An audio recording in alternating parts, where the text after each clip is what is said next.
Yeah.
Jeez. I'll be okay.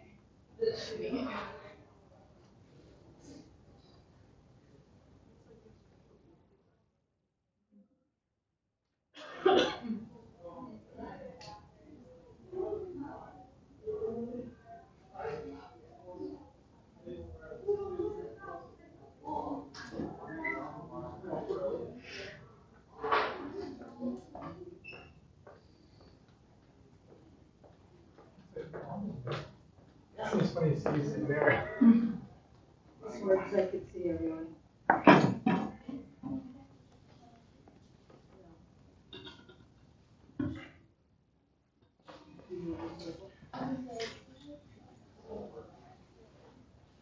Actually, we're probably in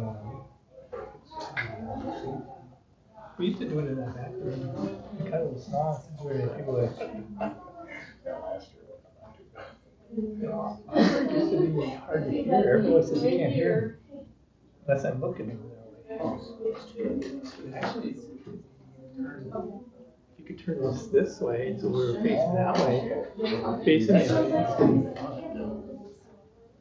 I mean, it might be a little rough. That's right now. Where? Up there in the ceiling. Oh, yeah. Okay. So, but I mean, if we put the camera over there, maybe we should just be in this room for long. It was that way, and then we're facing the audience. Yep. On the public phone, and here's copies to be handed out. Yep. Thank you. And you sent us copies too. No. Yeah. Yes. Is there more than one sheet? Said she was speaking. Three, maybe. I do. Yeah. Maybe if Dustin comes too. He I buys do whatever you copies. do. Okay, you're fine. All right. Thanks. Thank you. Sorry. Copy of what you got. Yep.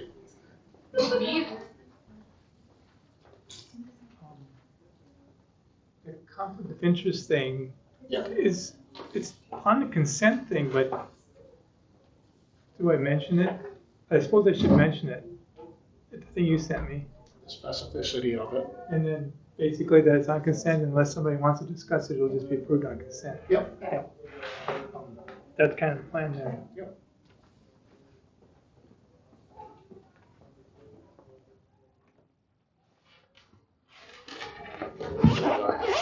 Nobody's here. I'm surprised Dustin's not here. There's signs every 10 feet. I'm sure walking down like the big hall there. They really are. I was like, oh boy, they got a lot of signs up. All right. Oh, there's Dustin.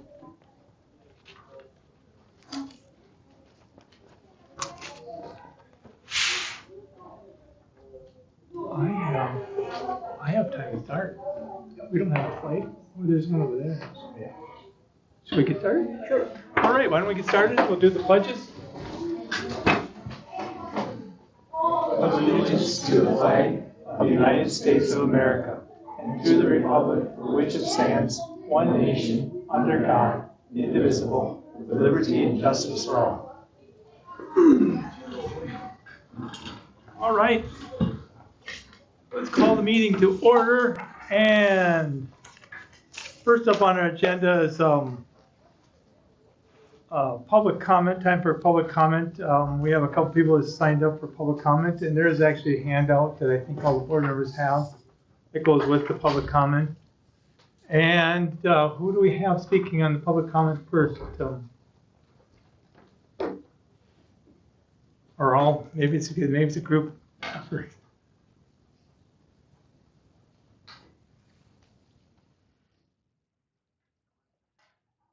Go ahead, and maybe introduce yourself, who you are and all that too. Hello, my name is Caitlin Feldheim, and this is Ellie Doris. We are here to talk about suggesting a way and policy to determine the valedictorian and salutatorian. I have been taught growing up that you cannot drop all your problems on someone without offering a solution. We brought up the idea to announce valedictorian and salutatorian, so we came up with a system to create a fair policy for all students. Last meeting, we said that we were going to recognize these people, so now we have to follow through and make a decision to create a policy this year. We feel that GPA alone is not an accurate system to determine the top 2 students in a class. We believe that the number of classes a student takes and the amount of work that they do should also be considered. We are proposing a point system that would take into account the grades each student receives along with the number of credits that they took.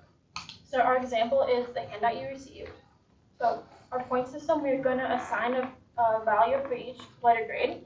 So for the regular classes, it's on a 4-point system. So an A is a 4, a B is a 3, C is a 2, and a D is a 1. And then dual credits are on a 5-point system. So an A is a 5, B is a 4, C is a 3, and D is a 2. So each grade listed on an individual's transcript will receive the corresponding point value. These values would be the same as if you were figuring GPA. Then you would add the points together to come up with an overall score. This would be the same as GPA before you divide by the number of classes. So the more classes you take, the higher grades you would and get would mean an individual would lead to an overall higher score. This system would consider the grade you receive and the number of credits you are taking. Just looking at GPA, the more classes you take would lower your average because it disperses more. This means that taking more classes will hurt your overall GPA rather than increasing it. The valedictorian should be determined by the grades they received and the amount of work that they did through the number of credits. This would encourage students to take more classes and get better grades. If you just go by GPA, students wouldn't want to take as many classes because it could bring the GPA down. So we have an example here. Both students received the same grades, and seniors are allowed to take 2 study halls, so we'll use that in this example. Student A took 3 dual credits, 2 classes that the school offers here, and then 2 study halls, while student B took 3 dual credits, 2 classes, and then instead of the 2 study halls, they took 2 more classes. So there's a total of 4 classes then. If you go by the GPA, student A would have a higher GPA because they are taking less classes, which is considered an average. But student B did more work, but then ended up having a lower GPA, although they both received the same grades. The point system would consider the extra classes and the work that the student completes. So all students have A's in the classes that they took. So the GPA of student A would end up being 4.6, and the GPA of student B is 4.429. Currently, we're looking at going by GPA, so student A would have a higher rank than student B, although student B took more classes and received the same grades as student A did. And then with our point system, student A would have 23 points, while student B would have 31 points. And this shows that our point system would give a more accurate measure of a student's achievements. This shows that by going by GPA alone is not fair for students who go above and beyond by doing more work. The valedictorian and salutatorian should be the students who put in the most effort and went above the minimum graduation requirements. Everyone has to meet the requirements, and it should be rewarded to the students who put in the extra time. Everyone has choices to decide how many classes they take and how much effort they contribute to the education. Our system would encourage the students to take more classes and to get better grades to improve their points. Going by just the GPA alone would discourage and penalize students from taking additional classes because it would drop their GPA, which would then lower their rank, even if they did more work. And educators and administrators should want students to take more classes to be more well-rounded in their education. So we were thinking that we can use our point system for like the top 5 to 10 students in the class. So it'd be used to compare similar GPAs to find out like who earned these titles. And this system wouldn't need to be figured for the entire class, but just the ones with similar transcripts, but they can be used for everyone too. This has been a problem for the past few years, and it will continue to be a problem if we don't fix it right now. There is currently no policy, and now is the time to create one for this year and for the years to come. There's nothing stating that we have to use GPA to determine the valedictorian and salutatorian this year, so now would be a good time to make the change. So in conclusion, we respectfully request that this item be added to tonight's agenda for discussion and or action. According to board policy, a written or oral request for an item not on the agenda already must be submitted at least 10 days prior to the meeting, and we sent an email to the superintendent about this request on January 30th, which meets this requirement. So if you choose not to include this on tonight's agenda, please consider this our formal request for the public record to have this item placed on the next month's agenda. Thank you for your time and consideration and listening to our proposal. Nice job. Thank you. I have one question. Go ahead, I'll let you ask a Um, question. Nice job on your presentation. You obviously put a lot of time in this, and I appreciate that. So do you have any guidance in your proposal as to what weighs more, the GPA or the points? So we were thinking that you use GPA to figure out the top couple students with similar transcripts, and then you use the points so far to look into it so you can compare closer to each student with their classes. Because I think when I was looking through this, I think if you took student B and you gave them B's in every class, that would knock their GPA down, obviously. Mhm. So they would have a lower GPA, but then their points would be dropped by 7 points, if I'm correct. Mhm. So they would then have 24 points and a lower GPA. So now if you compare student A and student B, it'd be much closer, because it'd be like 23 points versus 31 points. One student got all A's on 5 classes, and one student got all B's on 7 classes. How do you kind of, We were kind of thinking that the Splitting hairs or- GPAs would be too far apart to compare them, but then if you have the similar ones, then you compare them. So otherwise, it's just too wide of a range. Like a tiebreaker kind of the top ones is what you're Mhm. saying. Yeah. Yeah, that's kind of what I got.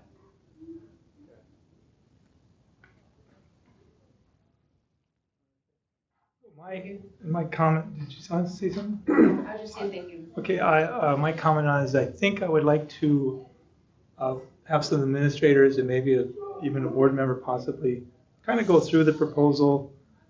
Generally, we don't make changes to our handbook in the middle of the year. We usually do it for the next year. But I'd kind of like a group to maybe just look at it over the next month and make some recommendations to us. And because this isn't the first time we've really heard this kind of proposal, but that's what I'm planning on doing with this. Just let you guys kind of know, and you'd maybe know too. It's kind of usually as administrators kind of talk about this and come up with these things for the handbook, and then in the end, we usually have some input too, but usually we don't change the handbook until the beginning of next year. But that's my comment. So thank you. I make one comment to that, because we don't have a policy in the handbook, so we aren't changing a handbook. It's an adoption of a initial policy to address the valedictorian. Basically, the handbook goes through on how they're weighted. You know, the dual credits are weighted heavier than kind of how you calculate a GPA, but it doesn't specifically go in. And we don't talk about valedictorian and salutatorian handbook at all, because we've never really honored them before. It's kind of weird. We just never really do anything with the valedictorian and salutatorian. Other than the banquet that the governor has, he always takes the top student at the banquet. And they have no policy how you pick them. But generally, I think schools do it. Haven't studied this thing in depth, but that's why I think I'd like to have a group look at it a little bit and see what they say and what their recommendations are on it. So, thank you. So something I could add is that since you already said we're going to announce it, you should try to figure out a way too, because that's already making a change mid-year. So we should just kind of like follow through and kind of determine what we're going to do this year and for the future, since it's already a change that wasn't there before. As far as how they're picked or how they're honored? You're saying? Like last meeting, Yep. you guys voted saying that we are going to announce it. So now we need to figure out what to do to make it like recognized for those students who deserve it this year, along with future years. Yeah, I know that. Because we've debated everything from just a note in the program to who it is to making an announcement of who it is, and that hasn't necessarily been decided exactly what we're doing to honor them or to bring it up. So We haven't talked about it. I don't think anybody's talked about that far ahead yet. Okay, yeah. So noted. All right, thanks.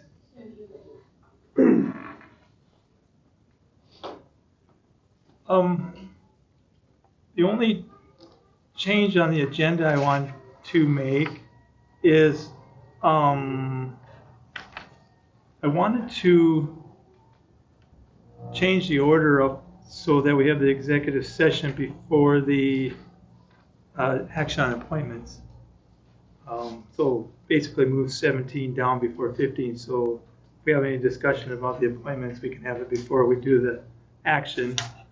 That, and I wanted to mention on the consent agenda, which is approval of minutes, financial claims, financial reports, open enrollments, exemptions, the disclosures and waivers. We actually did have Lisa Merkel submitted a waiver of possible conflict of interest disclosure that she's part owner of Lee and Junt Auto Body, and they do some work at the school, like with mostly with windshields, I think, and stuff. And so she wanted to make sure that that was a public information, and basically that we would have to approve that we know and are okay with that.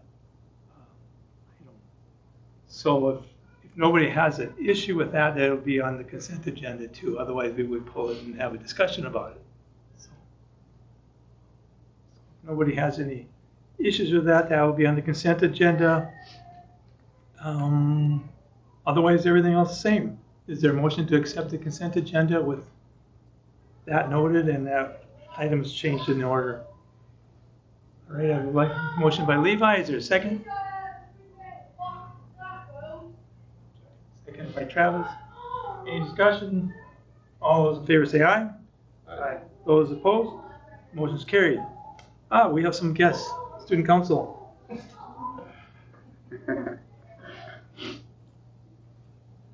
Hi, my name is Tim Sutherland. I'm here on behalf of Student Council, just to kind of bring some awareness to what we do. So as a whole, we try and bring positivity and make sure everybody is heard and seen around school and represent our school in a well-mannered way. Some of the things we do as individuals of Student Council are some Big Brother program, Big Sister program, where we have little kids in middle school or upper elementary that might need a little bit of help with school or they don't have as many friends, so we go and be that for them. We do Tiger Ambassadors, where if we have a new kid in school, we show them around, make sure that they have everything figured out, and Classmate in Action, where we focus on mental health and school health, making sure that everybody is heard. Some of the committees in Student Council include the Diabetes Committee, Birthday Committees, and Holidays, where we bring awareness to those things too. For holidays, we make dress-up days and little gifts like these bracelets, which we got today for Valentine's Day. And the Birthday Committee, they make little cards for everybody and they put it up on the bulletin board out in the commons. We do meetings for gifts for teachers or somebody who is in the hospital or anything, making sure that they're okay as well, and thanking the teachers for what they do. In March, we'll be going to state student council to represent Mobridge, and hopefully we get some people up on the state student council board too. That would be pretty cool. So as student council, it's our job to come up with ideas and bring them to you guys and make our school a better place and more welcoming for everybody. Thank you. You gonna run for student council state? Maybe. I'm not totally chill with all this. This is kind of a spur of the moment thing and I was kind of thrown into it, but maybe I'll think about it. Thank you. It's a good experience. So, yeah. Thank you. Yes, thanks. We will move on to old new business. You have a recognition for the school board? I guess you have it right there. I do, yep. An executive proclamation from Governor Roden. Whereas the education of our public school children is vital to our state's prosperity, to opening the doors of opportunity for every citizen, and whereas the 845 men and women serving on public school boards are dedicated local leaders who devote many hours of community service to provide a responsive and transformative public education system to maximize South Dakota's investment in public education.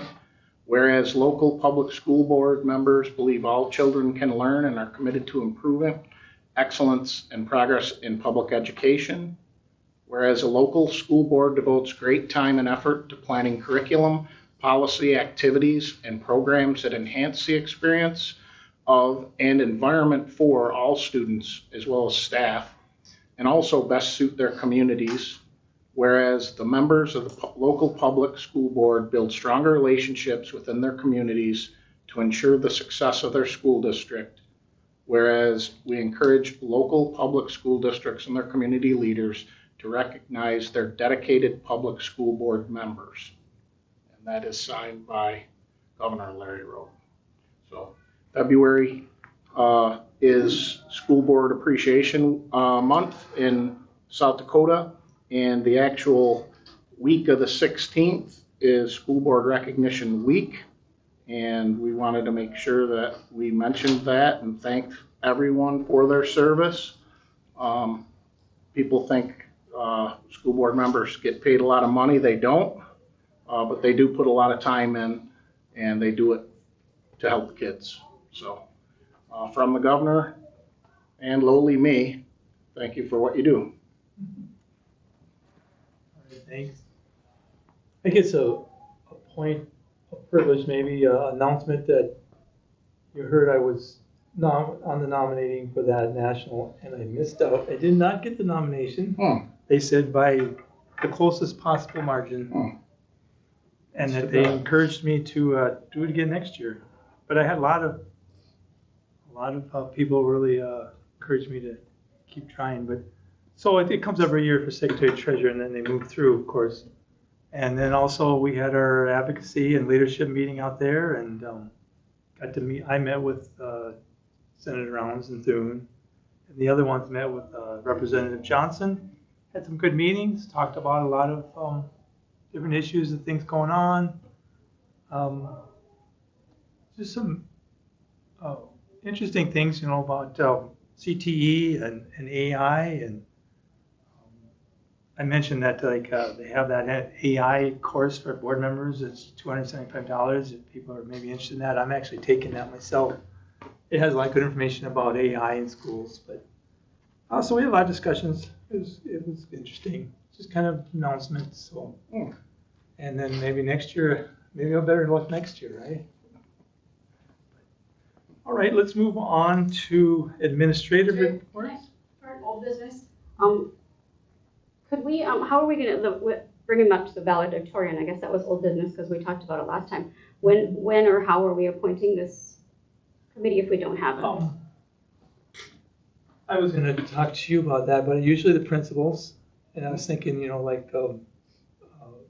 Bachman, Ms. Olson, probably Ms. Knudsen here. Mhm. And then if a board member wanted to maybe sit on that with them and kind of go through the issues and look at the sites and possibly write some up as a recommendation of what we should do. That's kind of what I was thinking. Have some students on it too then?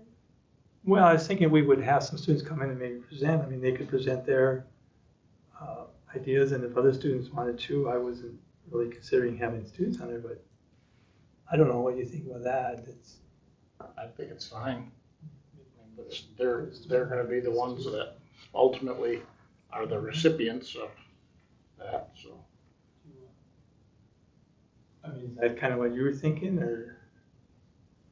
Just to have a committee appointed so we Well, I know can it's get like the you. information back to us as soon as, sooner rather than later. Yeah, Usually we're approving handbooks pretty soon coming up, I think, or looking at them anyways, usually they're approving them in the summertime. summertime. Right between the end of the school year and of course, well, before the next school year, because we start sending out stuff middle of summer usually, but I don't know if anybody here would be interested to meet on that. It's kind of a policy thing, but it isn't policy. It's a lot of policy, but Handbooks are approved by the board, so they're de facto policy. So I think they're asking to create policy, correct? in a way, because they're looking to probably have some in the handbook, which is, like he says, de facto policy. It's kind of basically, it fleshes out how the rural school's gonna be run, like picking the valedictorian or figuring GPAs, because it's actually written in the handbook how we do it. It's a little bit, I mean, we talk about it in there now, if you read it, that certain classes have a higher point value than others, but then it's just an average, and that's kind of what they're talking about. This average doesn't necessarily reflect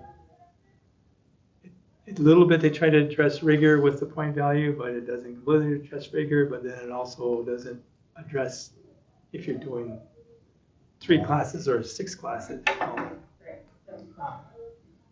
But so that's why that's committee would look at that. I was thinking that's probably like the 3 principals and maybe a board member and a student would probably be a decent committee. Yeah, just one point of clarification also, that group potentially should probably recommend to the policy committee, and then the policy committee could recommend to the board proper, because that's how everything else gets done. Mm-hmm. If this discussion were on a different item, the board would ask the policy committee to research it and come up with a recommendation, and then it would come to the board for first reading, second reading, and all that. So I would just suggest after the ad hoc committee, which is great, makes a recommendation, they should make it to the policy committee, and then the policy committee should make a recommendation to the board proper. Is there a board member like here that would want to be on that? Volunteer? I mean, I could do it too. We do it. Why don't we have you do it? And then why don't you send me a recommendation for a student member, and then I'll approve that, and then set up a time and do it, let you guys go, and then you can make your recommendation to the policy, committee, like he mentioned, so. All right, let's go with that. Administrative reports, principals reports, did you have any? Add anything out from your reports? Anything you want to highlight? You don't have to. I mean, I'm just giving you an opportunity. I want to recognize the One Act Play kids for their success this past weekend. Molly English called me at 9:15 Saturday night, and I'm so nervous. I'm like, oh gosh, who did what? It was so good. So yeah, that's awesome. I saw that and perform twice, and then to hear that, it gives me goosebumps still. So I know you too. Yeah, I think it's deserving of a note that they did very well. So, other things in the principal's report. Did anybody have any questions about the principal reports? Not. I think we'll move on to the business manager's report. Well, in my report, I did list both sections of the impact aid applications for the one that will be for FY27. We had 32 students for that section 7003.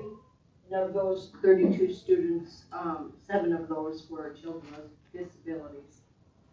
Then there was kind of a running balance there. What we've received from impact aid so far was $2,366,960, and that includes both of the sections, 7003 and 7002. Our school board election is June 2nd, and you can take out petitions now till February 24th at 5 p.m. And then our summer school application, or summer food service applications, then we'll open up in March, so we'll fill that out for our summer program. That's all I have. I did receive a complete draft PDF of our audit, but no final report yet, so as soon as I get that, I'll send it out, and then we'll put it on our agenda to be approved. Questions?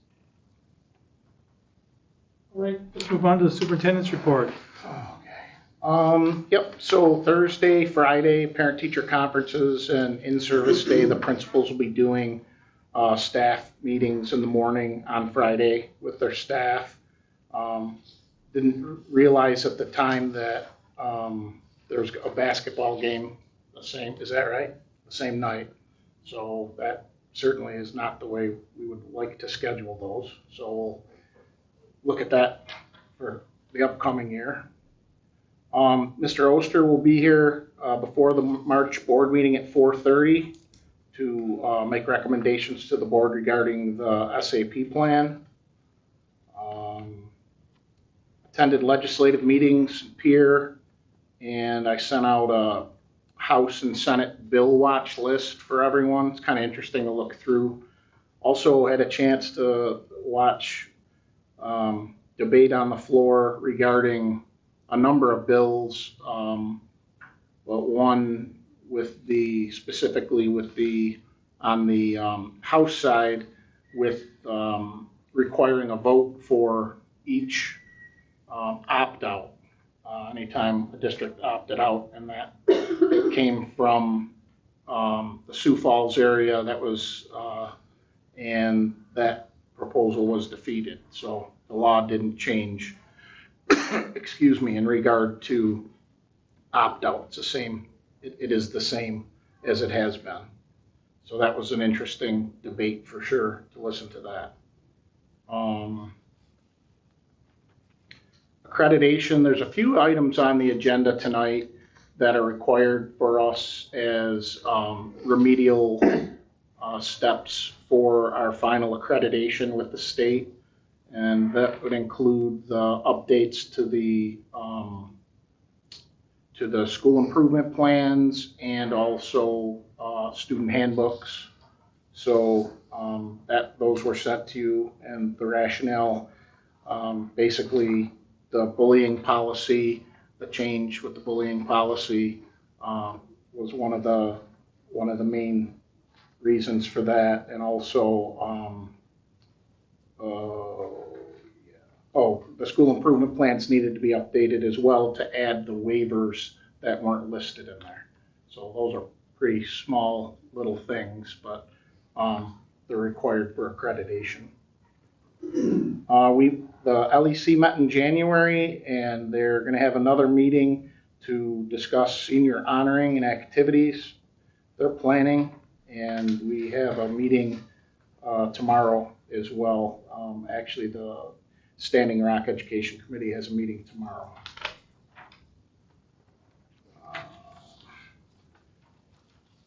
Superintendent evaluation, first reading. The policy committee reviewed it and is bringing this forward for this school year. And then, as I said, in May and June, the policy committee will work on a long-term replacement policy to recommend to the board for use in subsequent years. Just the anonymous reporting piece that has actually been on the website for a number of years here, just had never made it into the policy. So now it is in the policy.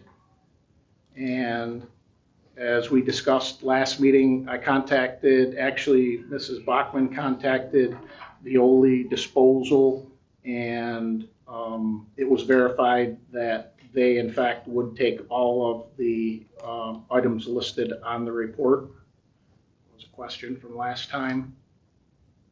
And yeah, let's see. That's really, until we get into the agenda, that's pretty much it. Questions? Actually, answer the question. Yes. Cool. Yeah. Should we move into item number 5? Yeah. There you go. This principal thing was under 4, and I keep getting confused by that. Yeah. All right, the discussion of superintendent evaluation policy, first reading. Now, the policy references a form, evaluation form. What form are they referencing? Where are we?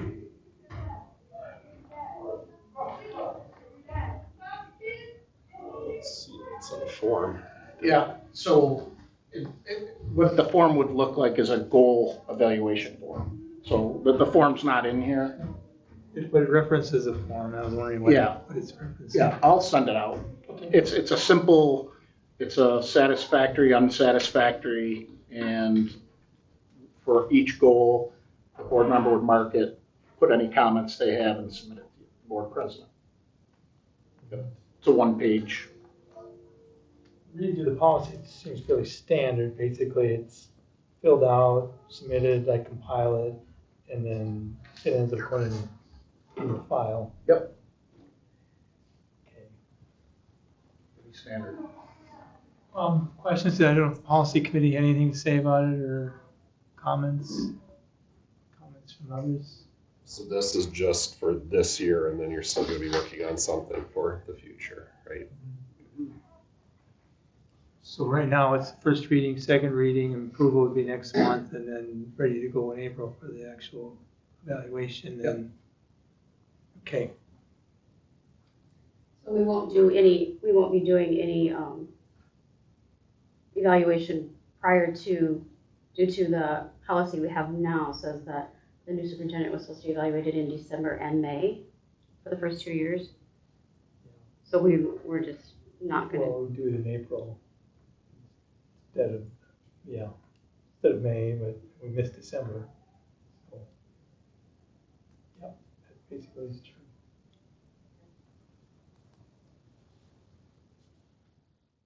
Other questions? No, there's no action on that right now because the next month, item 6 is the first reading of the bullying policy, and that was sent out. And that was something they wanted changed on the accreditation. Correct. Right? Yep. We had to add in the piece that we do have anonymous reporting And that the language that if an anonymous complaint was received, it may or may not be acted on. And if it was valid, of course it would be acted on. If it was not found to be valid, if it was unfounded. So that they kind of wanted that to be stated, that may or may not be acted on. Yep. Those are really the only changes. And this cyberbullying you had, so this policy replaces the two policies, and the policy committee felt that all of the items in the original two policies were covered by the new policy, one policy. So it would supersede the two policies would be this one. Correct. Okay. Questions, comments on the first reading of that? All right. No action needed there. Discussion action on the chemical disposal. You mentioned that in the Violi disposal. So again, one of the questions was last meeting, would everything be taken? Mrs. Bachman contacted them and they said everything would be taken. So I'd also ask, there were some items on there that should be safe to dispose of, like vinegar, for example. Could we cheapen that bid by taking care of some of that ourselves? So, do you remember, Mrs. Bachman, how many like not common items were on there? I know the vinegar was on there. Do you remember anything else?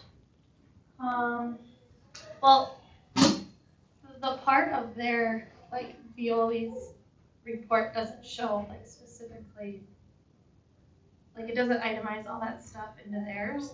So I don't know where, like, the vinegar would fall into on there, you know what I mean? So, like. They didn't itemize. I mean, Right. Yeah, they didn't say it's going to cost this for this. Right. So I don't know. I just know that it's all organized in there, but the vinegar, I'm looking for the vinegar when we need to, and then when they come and weigh it, it would be less than this is just a quote, based off of what. I'm not familiar with other items on there that, Yeah, I'm not that chemically astute to know. So who would we have if we were going to do that? Vinegar is pretty easy. But I mean, if it were something else, who would do that? Who would we have do that? And the whole idea, I don't know. Probably the science teachers are probably the most equipped. It does mention Mrs. Bachman's name in it, that she must follow all the laws, which you probably have to, something like that, when they come and say, you would have to ask them, can I dispose of like the vinegar or different things? And they could probably tell you, but just be careful because you're the one that's your name's on the line.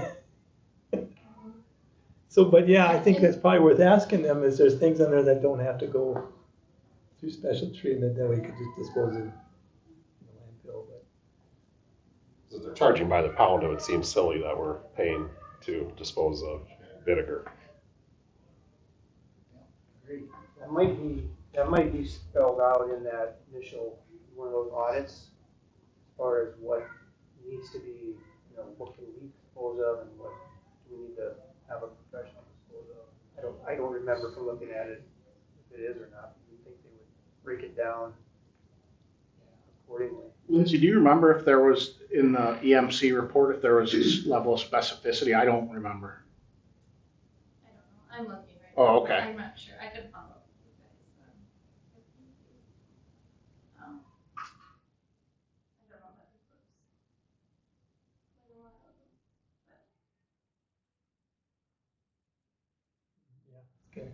ago. We can circle back around and send an email out to the board by the end of the week, as soon as we get an answer from them. Because we don't want, as much as the company, I would rather get the answer from EMC, you know what I mean? Because they're the ones that were issued the original report. So Yeah, you're We saying can- we can ask EMC Yeah. what things we could maybe just dispose of. Sure. I just assumed, but that they would have put that there if we could have done it ourselves. Now, at home, we can get rid of vinegar ourselves, but I don't know if there's, Can't make a cake with it, or? I don't know.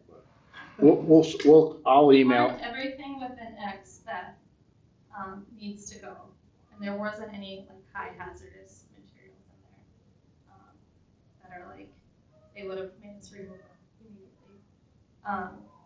And then it just says that the school district needs to dispose of the items, and the items will be tracked into final disposal by the insurance or the chemis, which is our insurance.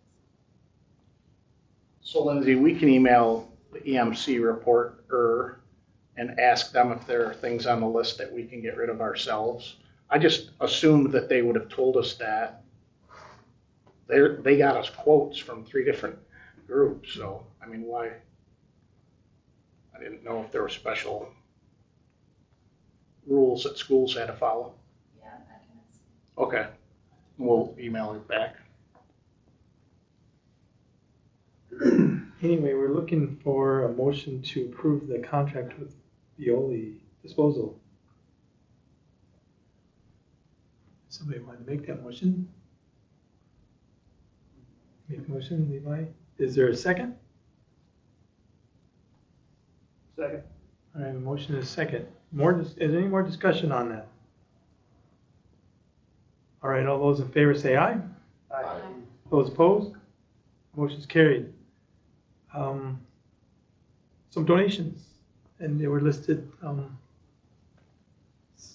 donations to the school, from mostly to the Angel Fund and also for defense.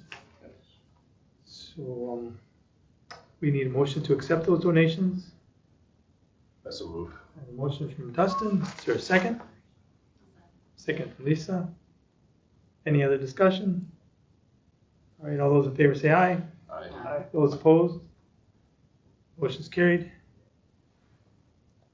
The calendar.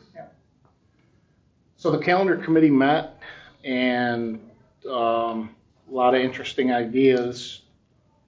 This draft calendar that we have tonight has the same number of staff days as this year's calendar, and instructional days, student days as well. And last year I didn't see that the board in February approved the calendar. Maybe it was March. We did. It might have been March. Because, yeah, I found it on your website, like, it was posted, was it tweeted? No, it was put on your Facebook, yeah. And that was in February, but I didn't see where the board actually adopted, the calendar, so. Questions on this calendar? I mean, it's very similar to this year's calendar. We talked about if we had 2 snow days, and this could be written on the calendar, prior to Friday the 18th, if we had 2 snow days, we could make those days up the 21st and 22nd of December. Did we talk about that? No, that's not right. I think it was discussed a little bit, but then we talked about If we'd have people to are give going ample away. notice. Yeah. Like it would have to be By December By- 1st. whatever amount of time, if whatever is. Yeah.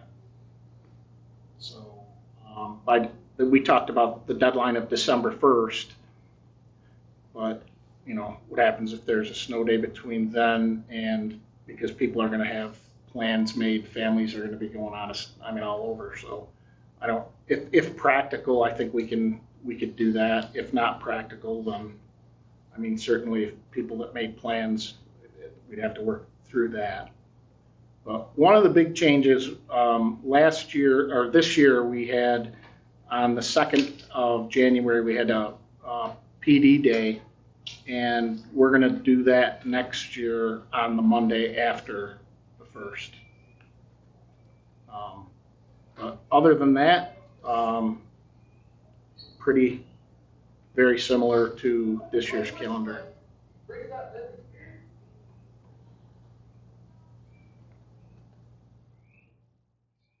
So this is a draft. You're thinking that maybe approving this next month is what? You can At some approve it. point, we do need to adopt it because Yeah. it's actually a referable thing if you start just a year before Labor Day. Really? Yeah. It's happened before, not here, but it's happened before. Wow. Do you have any built-in makeup snow days for the spring? Yeah, we talked about the 12th and 19th, March. Does that sound right to you guys? Yep, Shane is nodding his head, he was there too.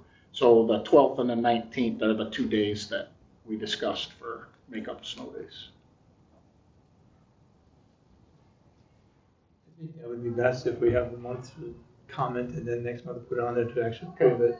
Because I'm pretty sure we need to have a motion to approve it. Okay. If we didn't do that last year, it was a mistake. Or maybe I missed it. Yeah, it might have been later in the year too. Okay. If there are no other questions, we should move on to item number 10, which is discussion action on handbook updates. And you mentioned this in your superintendent's report that we had to make some changes on the bullying policy, was it? Yeah, the waivers we need to have listed in the handbooks, or no, in the improvement plans, and the bullying policy, we needed to have the language that I talked about earlier in there. Those are the only changes and why they're being readopted. Accreditation is requiring us to readopt.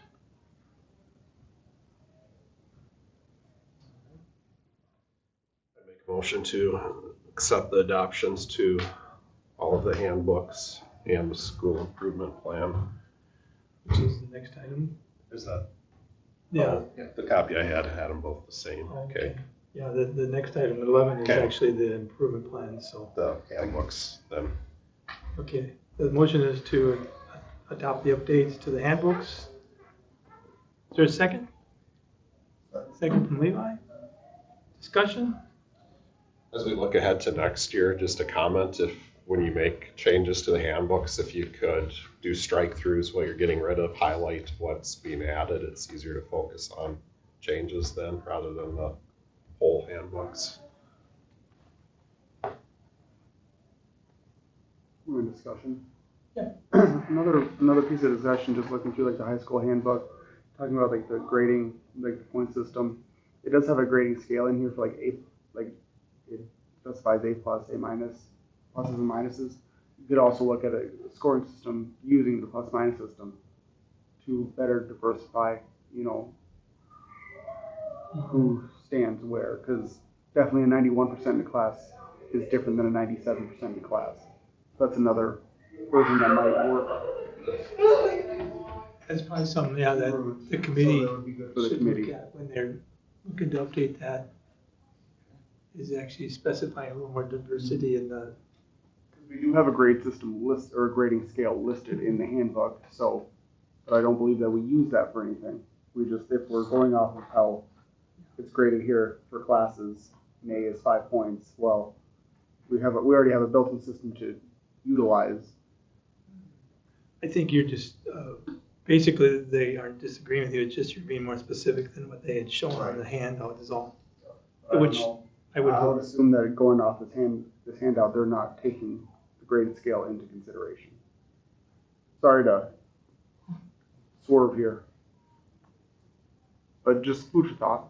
Yeah, I think that's something that, as they look at that they can consider. Other discussion on the updates? All right, all those in favor say aye. Aye. Those opposed? Motion's carried. Let's go on, now it's the school improvement plan updates. And what was to change in there? The waivers being listed. Yeah, two of our plans, there were no changes, but the music waiver, we added to the ones that we. Freeman Davis plan. What's that? Just in the Freeman Davis. Just in the plan. Freeman It's Davis filed plan. and all the things, it Yeah. just wasn't put in. Yep. All right, is there a motion to do that? I suppose. Lisa make the motion, Levi seconds. Discussion on that? Right. All those in favor say aye. Aye. Those opposed? Motion's carried. We have board discussion on the roof replacement. Basically a plan how to proceed, so. Yep, it's, so the district has used HKG previously, and they've helped you with a number of different projects. So I reached out to them and asked them to come out. They came out, they walked the roof, and this is kind of a summary of that visit with some preliminary estimates as far as cost and timeline. So at this point, their fee would be $27,000 for the drawings, bid documents, RFP, and periodic inspections. So that's what the board needs to consider. If they have an authorization, they'll begin that process. I asked how long it would take them before we could get those, and he said probably 3 weeks, because now is the perfect time to go out and try to solicit bids. The board's not under any obligation other than the architecture's fee. If bids come in, high, then that's a whole nother conversation. But he intimated that the bids that have been happening have been very favorable for schools right now because of the time of the year. So they would take everything from putting the bid proposals together all the way through bidding and actually some inspection of the work. Yep. They'd make sure they did what they said they would do. So it's kind of a clerk of the works type of role as well during the process of installation. So it's really step one of we need bid documents, and they put all that stuff together with specifications, and that's step one. Basically, our motion tonight would be to hire HKG, the architect, to do that. Yep. For $27,000. Correct.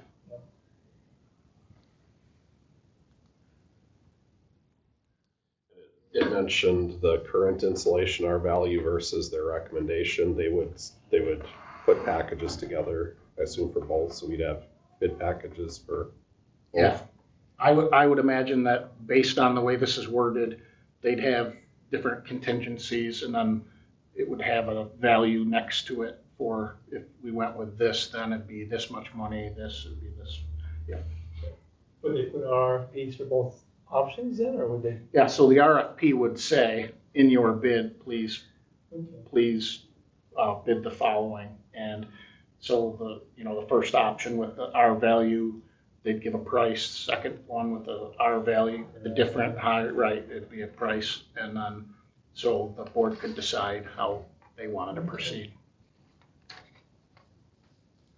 So I want to make a motion to hire the architect to put together the RFP.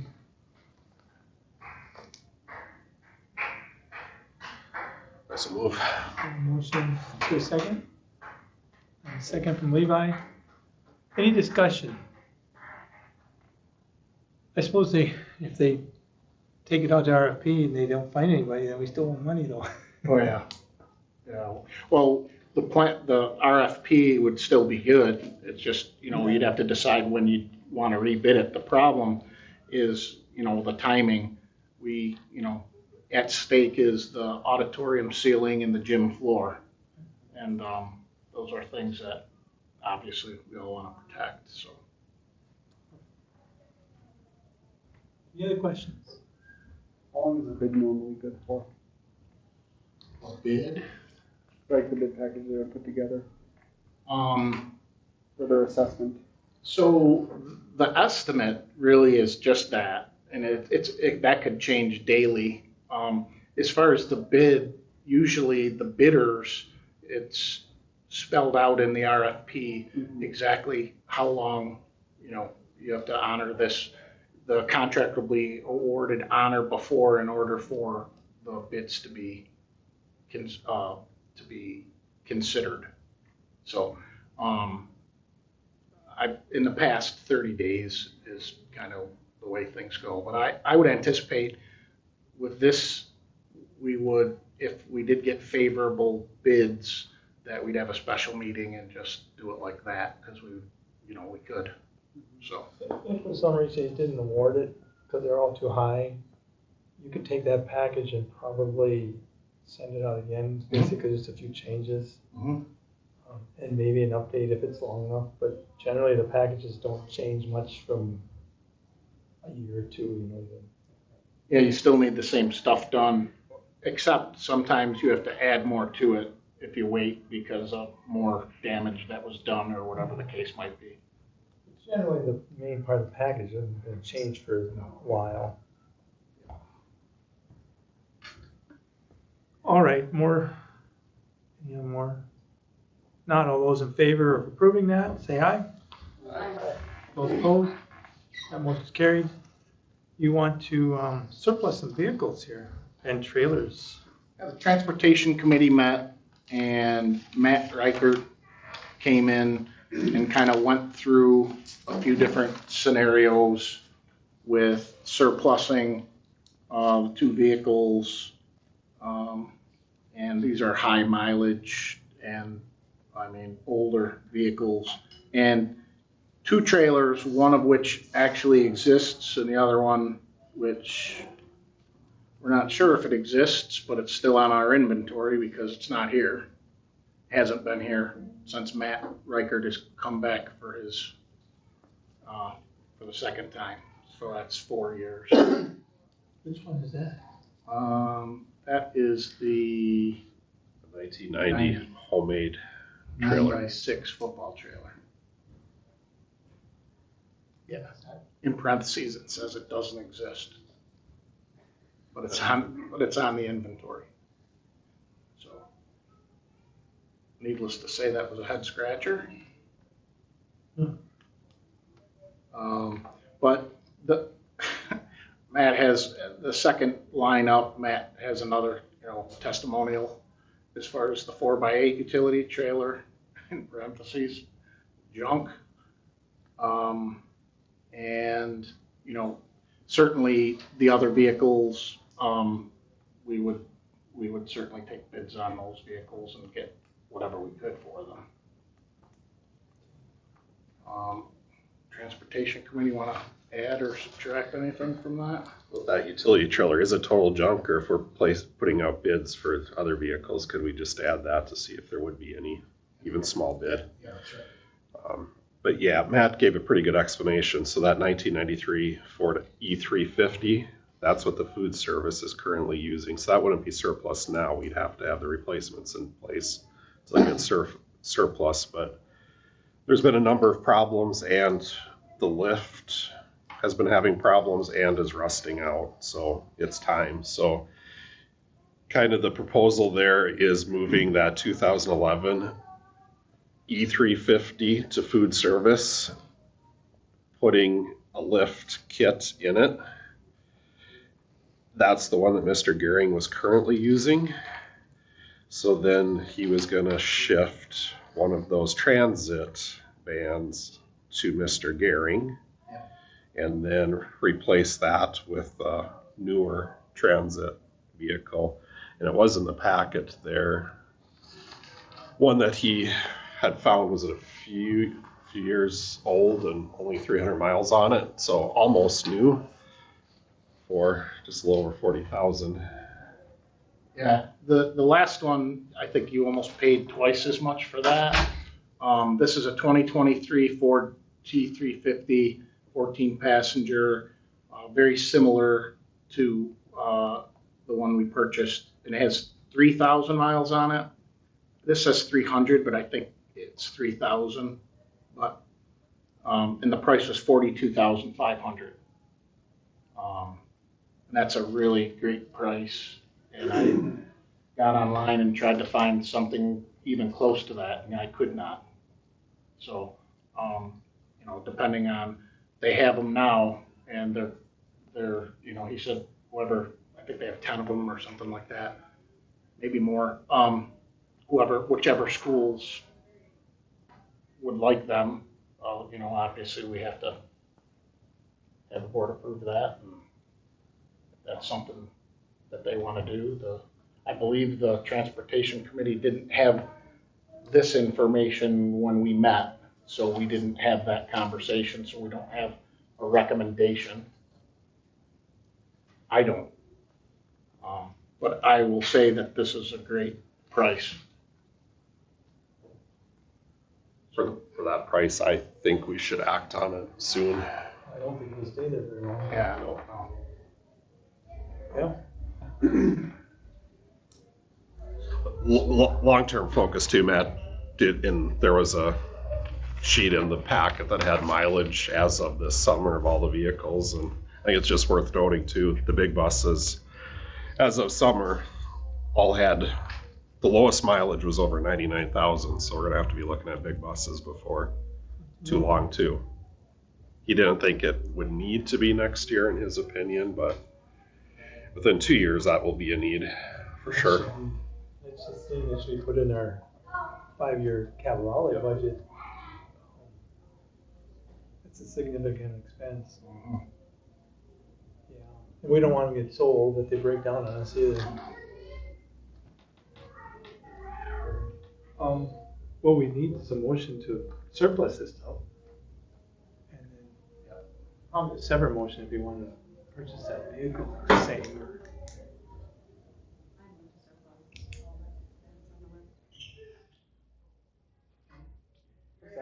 Second. All right, and these would be surplus and advertised for sale. Even the homemade trailers? Not that one. No. The home trailer we can't find. So obviously, no. I think they hauled into the dump already.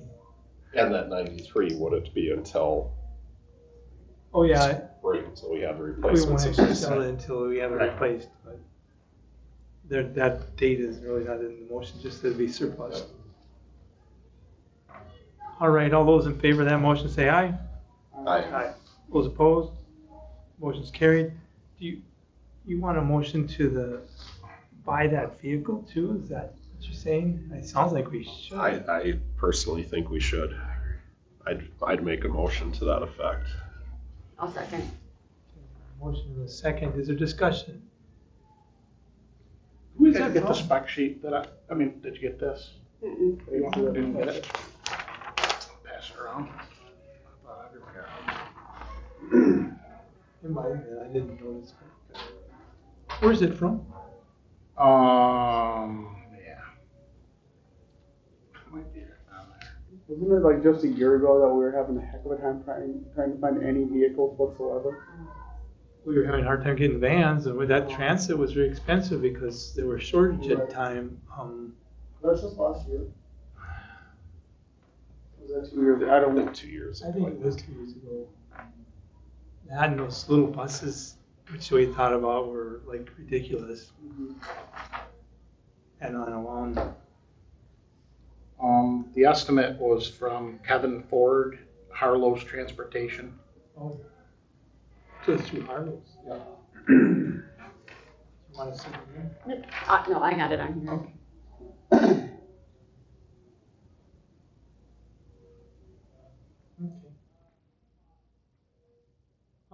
No other discussion? Then all those in favor of the motion to purchase that, say aye. Aye. Those opposed? Motion's carried. Is that going to be item like 13A in the agenda? Part of 13. This is kind of part of 13. So 13A would work. Let's see. Oh, you have advertised for some of these vacancies, a list here. Yep. So certified and classified positions that are available and are currently being advertised via newspaper and the School Board Association. So we need a motion to approve this advertising. All right, does somebody want to make the motion? All right, Levi. Second, anybody? Second. Second from Lisa. Any discussion? All right, all those in favor say aye. Aye. Those opposed? That motion's carried. We had moved the executive session to this point, right? And then we'll come back and do the discussion on the appointments and the resignations, which I don't know if there'll be very much there, but. So do we have a motion to go into executive session for a personnel item? Moved by Levi, is there a second? Second. Second from Dustin. Discussion, all those in favor say aye. Aye. Those opposed, motion's carried. All right. I signed that. Yep. I don't know if I was supposed to, but I did. I'll file it. I'll scan it and then file it.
guys have missed a pretty good basketball game. What's the score? We went to 23-11, but that was. The girls are up, but they hit a few really good threes. Good game,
exciting game.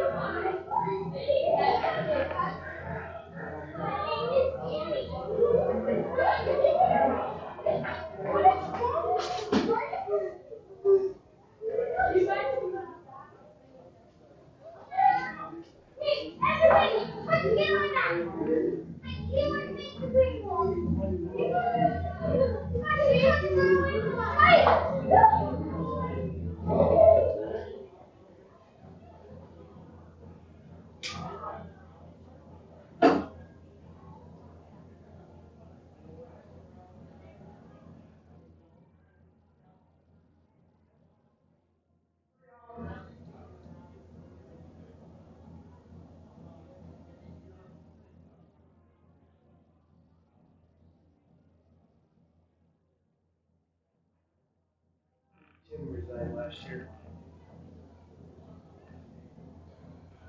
Was it February? I think we had a special meeting. It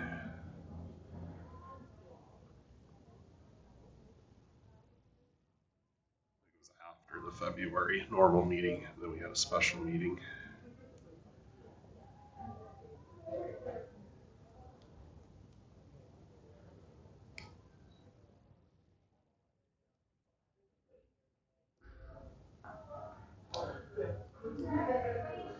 You're back on with us? I told Kim we were ready to start, so Oh, is she coming or? I'll go down again. Yeah, I can run down there. Okay. She's been there often? Yeah.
Yeah.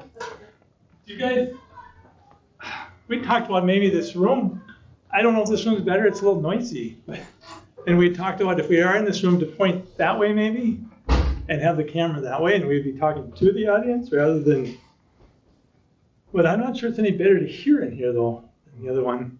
Yeah, a lot of noise in the hall. We've used that back room in the office sometimes before, but that gets Yeah, we pretty used to. tight. But then it's Depends so on- tight. Yeah. It's not bad if there's only this many people, but when there's more people, then it's too tight. The library gets to be a little spread out, and people complain all the time that I don't talk long enough, so they can't hear me.